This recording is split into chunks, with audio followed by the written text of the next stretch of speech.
সম্মানিত শ্রোতা, আসুন আমরা শুনি শ্রদ্ধেয় লেখক বনফুলের ছোট গল্প চৌধুরী। ১। পুরা নাম কংসারী চৌধুরী, লোকে সংক্ষেপে বলে চৌধুরী। বহুকাল পূর্বে কংস চৌধুরীকে একবার মাত্র দেখিয়াছিলাম, কিন্তু সেই একবার দর্শনের ফলেই মনের যে চিত্রটি আঁকা হইয়া গিয়াছিল তাহা আজও মোছে নাই। মনে হইয়াছিল যেন একটা সিংহ অথবা শার্দুল মানুষের ছদ্মবেশ ধরিয়াছে। ঘনকৃশ শুশ্রুগুষ্ফাচ্ছন্ন প্রকাণ্ড মুখখানা, আরক্ত চক্ষু দুইটি জাজাল্যমান, ভ্রুযুগল মধ্যে রক্ত সিন্দুর বিন্দু, এক মাথা কোকরান বাবরি চুল, মাঝখানে সিঁথা, শক্তিব্যঞ্জক মাংসল ওষ্ঠাধরে স্পর্ধা, ক্রূর নীরব হাস্য। হাসিলে অথবা কথা কহিলে উগ্র সাদা সাদদন্তগুলো চকচক করিয়া উঠে। নাসিকা কম্পিত হইতে থাকে, ললাট ভ্রুকুটি কুটিল। ২। একবার মাত্র দেখিয়াছি বটে, কিন্তু তাহার কথা শুনিয়াছি অনেক। বস্তুত এই স্বল্পভাষী দুর্ধর্ষ লোকটির সম্বন্ধে নানা কাহিনী না শুনিয়াছেন এমন লোক এ অঞ্চলে বিরল। সমস্ত কাহিনীরই মূল কথা এক। চৌধুরীকে কেহ কখনো কোনো বিষয়ে হঠাইতে পারে নাই। চৌধুরী গরিবের ঘরে জন্মিয়াছিলেন, কিন্তু এখন তিনি প্রবল প্রতাপশালী জমিদার, মহামহিম মহিমানর্ব শ্রীল শ্রীযুক্ত কংসারী চৌধুরী। শিরোনামা সম্বলিত বহু আবেদন নিত্য তাহার দরবারে পৌঁছিতেছে।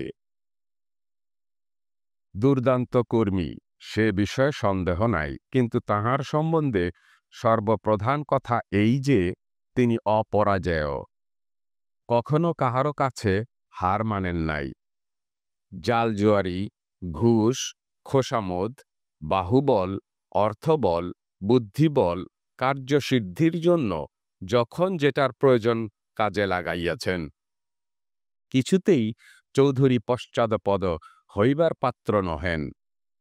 দারোগা, উকিল, ডাক্তার, হাকিম সকলেই চৌধুরীর নামে তটস্থ, সকলেই তাহার করায়ত্ত।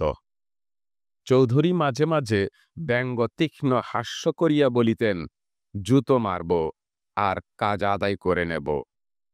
চামড়ার জুতোয় না কুলোয় চাঁদির জুতো লাগালেই ঠিক হয়ে যাবে সব, এবং সত্যই সব হইয়া যাইতেছিল।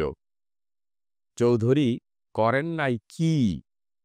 গ্রামে পিতার নামে স্কুল স্থাপন, মাতার নামে অবলা আশ্রম প্রতিষ্ঠা, বৃন্দাবনে মন্দির, জলসত্র, ডাকাতি, খুন, বড় বড় মামলা, নারী ধর্ষণ, গৃহদাহ, এমনকি শিশু হত্যা পর্যন্ত।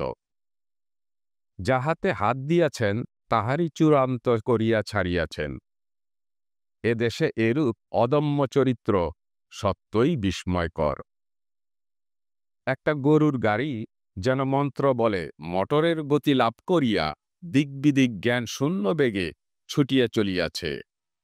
সকলেই আমরা আশ্চর্য হইতাম, লোকটা কখনো কোনো বিষয়ে হার মানিল না। হাতির মুখে লাগাম লাগানো যায় না বলিয়াই চৌধুরী হাতিই চড়িতেন না। ৩। হঠাৎ কিন্তু চাকা ঘুরিয়া গেল। চৌধুরী সহসা অন্ধ হইয়া গেলেন। আকস্মাৎ চতুর্দিক হইতে বড় বড় ডাক্তার বৈদ্য আসিলেন। দেখিয়া শুনিয়া তাহারা মত প্রকাশ করিলেন, দৃষ্টিশক্তি আর ফিরিবে না। ভ্রু কুঞ্চিত করিয়া চৌধুরী প্রশ্ন করিলেন, কিছুতেই না? না। লক্ষ লক্ষ টাকা খরচ করলেও না? একটা প্রেসক্রিপশন লিখিয়া তাহারা চলিয়া গেলেন। সকলে চলিয়া গেলে চৌধুরী তাহার বিশ্বাসী দেওয়ানকে বলিলেন, বলো কি হে, পরাধীন হয়ে বাঁচতে হবে? শেষ পর্যন্ত হার মানতে হল? দেওয়ানজি চুপ করিয়া রহিলেন।